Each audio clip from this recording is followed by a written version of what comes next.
Be Me, 32, Dr. Victoria Hayes, feminist relationship expert and best-selling author. PhD from Harvard, host of Toxic Men Decoded podcast with 800K subscribers. Written 4 books exposing male manipulation tactics in dating. Regular guest on The View, CNN, MSNBC, discussing dating red flags. My expertise, helping women identify and avoid problematic men. Latest book, The Predator's Playbook, just went viral on TikTok. Young women sharing my content about male manipulation strategies. I've become the go-to expert for decoding toxic masculinity. Speaking at universities warning women about dangerous dating patterns. Built entire career on exposing how men deceive and exploit women. Plan ambitious new project. Infiltrate male dating communities. Going undercover to document their real conversations about women. Expecting to find misogyny, objectification, and manipulation tactics.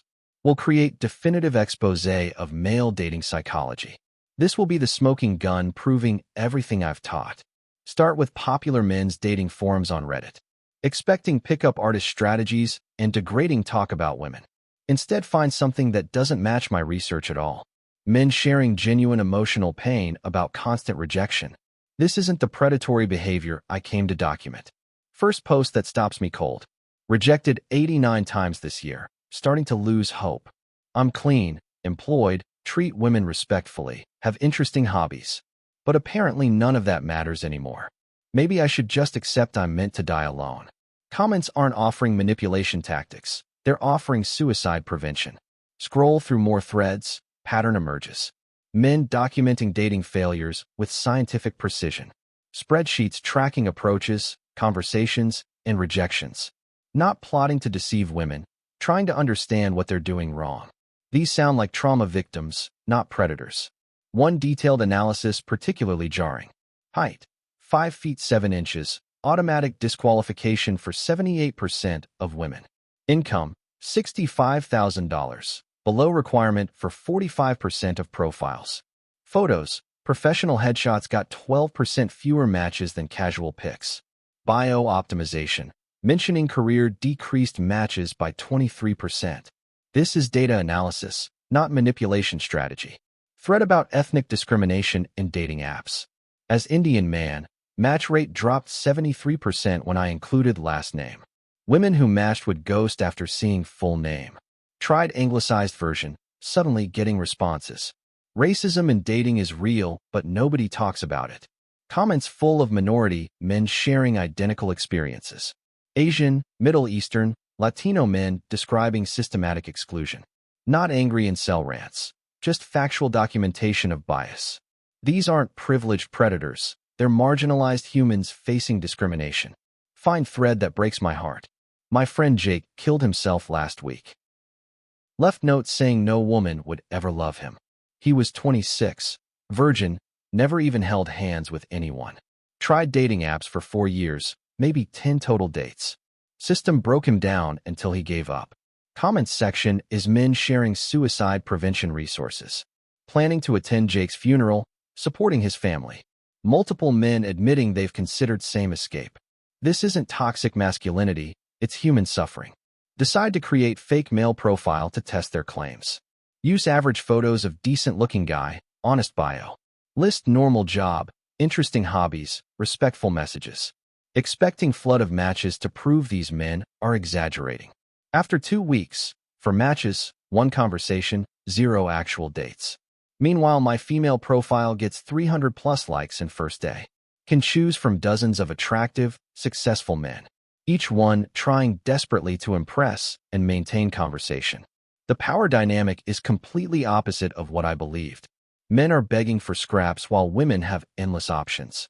Try optimizing male profile with professional photos. Rewrite bio multiple times based on expert advice. Still getting maybe 2 to 3 matches per week maximum. Most women don't respond to carefully crafted messages. Those who do lose interest within days. Experience psychological impact of constant rejection firsthand. Start checking app obsessively for new matches. Each no match feels like personal judgment of unworthiness. Beginning to understand the depression these men describe. This level of rejection would destroy anyone's self-esteem. Infiltrate pickup artist community expecting toxic misogyny. Instead, find support group for socially anxious men. Most clients are virgins or haven't dated in years. Seeking basic conversation skills, not manipulation tactics. Instructors teaching confidence and social skills, not predatory behavior. Attend pickup boot camp, undercover as journalist. Room full of awkward engineers, teachers, accountants. Average age 28, most never had serious relationships. Instructor teaching them how to start conversations. How to read body language, basic hygiene, eye contact. Student testimonials shatter my preconceptions. First time I've talked to a woman in 2 years. Finally learned how to not be creepy. Got a phone number, felt like winning lottery.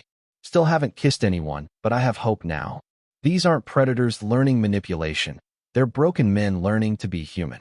Interview dating coach, Marcus, expecting misogynistic guru. Instead, find former therapist who genuinely cares about his clients. 90% of men who come to me are just desperately lonely.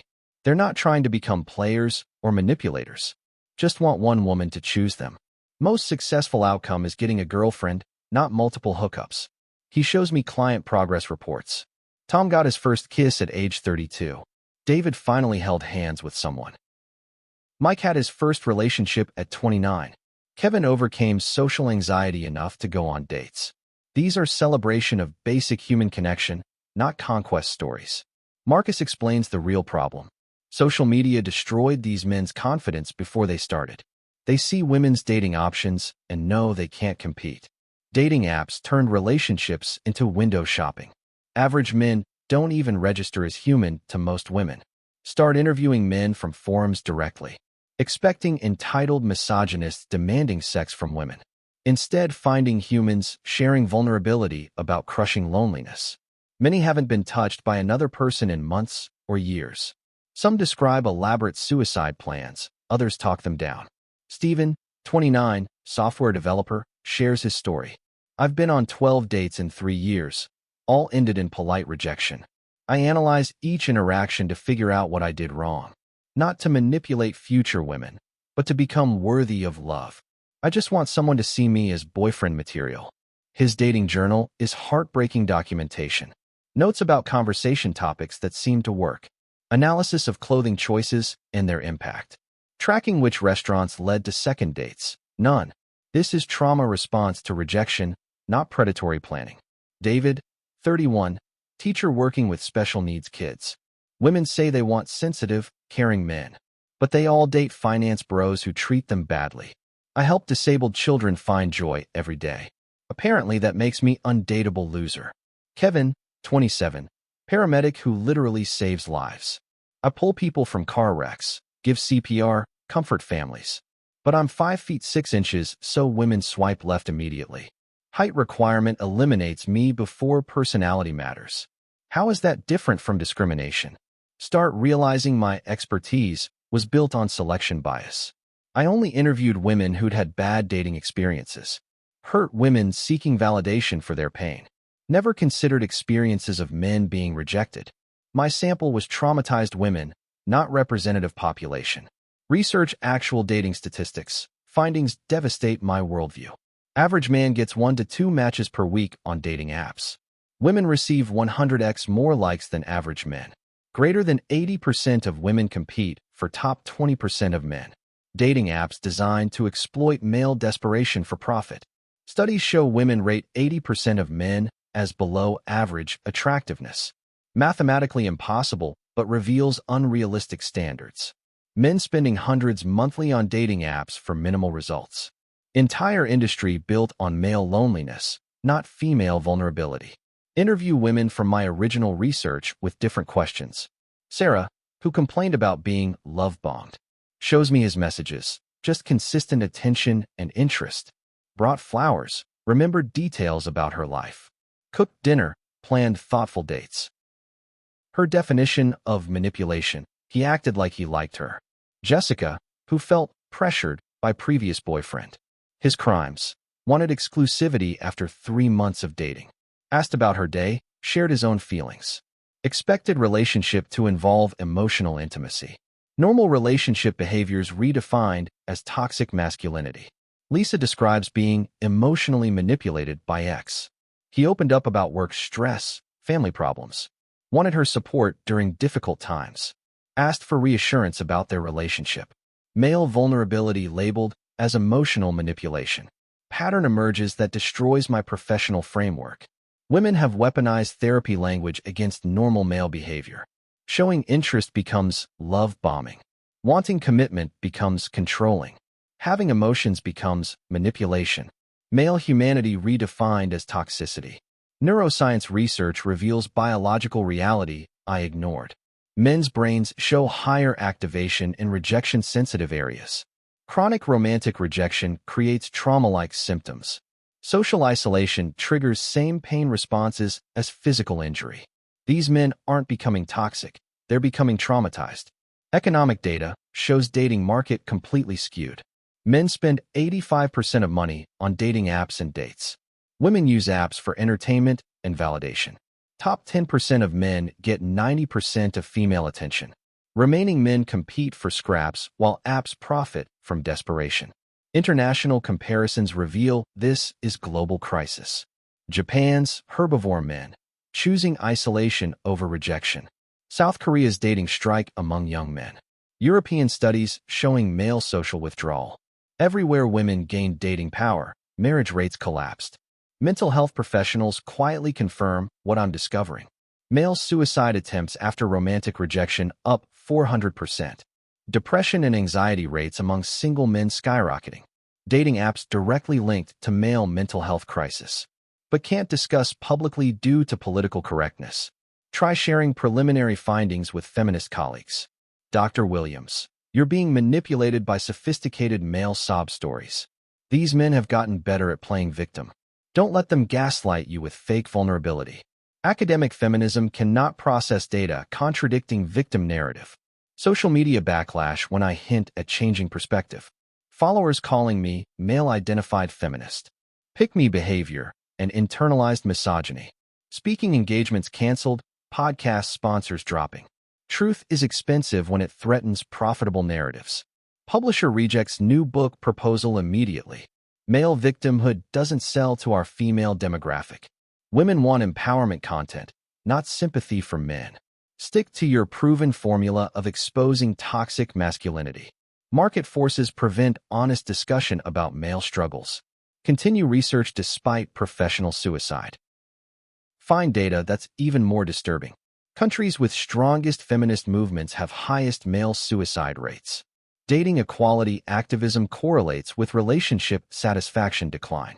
Progressive areas show worst outcomes for average men.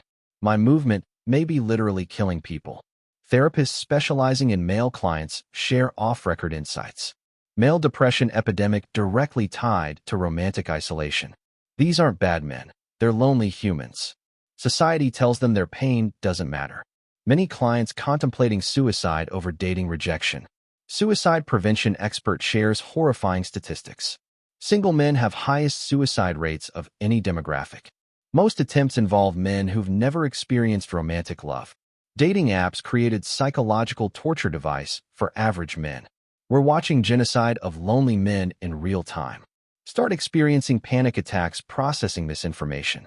Everything I've built my career on might be completely wrong. Men aren't predators exploiting women. They're prey being systematically rejected and dehumanized. My expertise was ignorance disguised as authority. Decide to completely rebuild my understanding from ground up. Can't continue promoting narratives that contribute to male suicide. Begin writing honest book about male dating experiences. Document systematic rejection and discrimination they face. Title: The Invisible Suffering: How Dating Culture Broke Men. Early readers from male communities overwhelmingly grateful. Thousands of messages thanking me for seeing their humanity.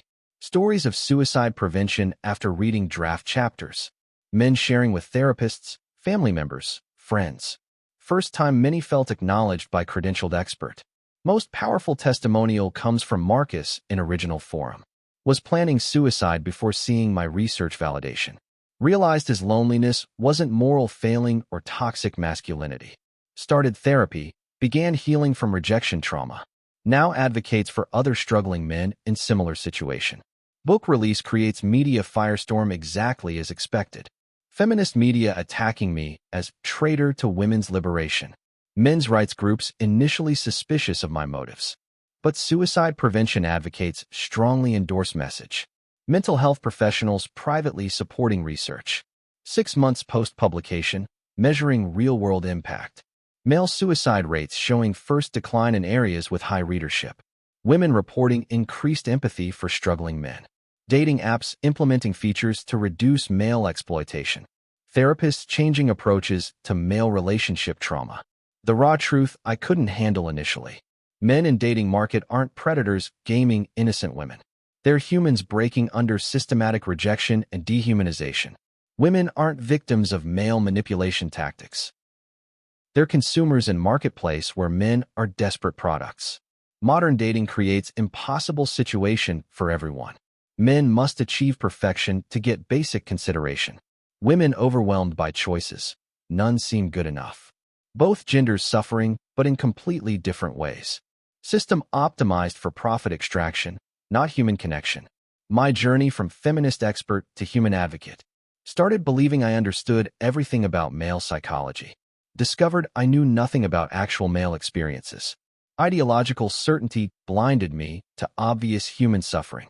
Truth required abandoning comfortable victim narratives. Most important lesson from men's raw honesty about dating. They're not asking for much beyond basic human dignity. Opportunity to be seen as individuals rather than statistics. Chance to love and be loved despite physical or economic limitations. Same fundamental needs women have, just expressed differently. Current mission, building empathy instead of maintaining division. Help both genders understand each other's genuine experiences. Create dating culture based on humanity rather than exploitation, where everyone's struggles are recognized and validated, instead of zero-sum gender warfare benefiting nobody. Final realization that guides everything I do now. Real expertise requires intellectual humility and courage. Willingness to have core beliefs shattered by evidence. Men's raw truth about dating wasn't comfortable to hear, but it was necessary for understanding actual reality. And reality is always more complex than any ideology suggests. The raw truth shattered my feminist expertise, but saved my humanity. Showed me that behind every toxic, male behavior pattern is usually just human pain desperately seeking connection. Maybe if we listen with empathy instead of labeling with ideology, we could heal the dating crisis instead of making it worse. Months after releasing my book, invitations slowly start coming again. Not from mainstream feminist outlets, but from mental health conferences. Clinicians want me to explain why their male patients feel invisible. Begin presenting at suicide prevention summits, men's health symposiums. Audiences stunned by statistics, but more by raw testimonies from forums. Doctors admitting they never asked male clients about dating rejection, now realizing it's often root cause of their despair. After one talk, middle-aged therapist pulls me aside. I lost my brother to suicide. Reading your work finally explained why. Her tears remind me this isn't abstract research, it's human lives. Unexpected support comes from women too. Emails from wives, sisters, daughters saying they finally see pain in men they love. One woman writes, I used to mock my brother for being single at 30. After your book, I apologized and promised to listen without judgment. Messages like that confirm I chose the harder but truer path. Not everyone grateful, still daily hate from activist circles. But men who once felt invisible now feel acknowledged. And that makes the backlash worth enduring. Biggest realization hits me quietly one evening. Scrolling old forums I first infiltrated as research. Now they read like survival journals instead of case studies. Recognize usernames of men I once dismissed as toxic. See updates about them finally in therapy, some even in relationships. Community thanking each other for staying alive another week. Realize transformation wasn't just theirs, it was mine too. From expert armed with ideology to human learning empathy. That journey will always matter more than any credential. Looking back, I realized the real scandal wasn't toxic masculinity. It was how blind we were to men's pain. They weren't predators hiding in the shadows. They were human beings slowly disappearing in plain sight. and silence was the sharpest weapon used against them.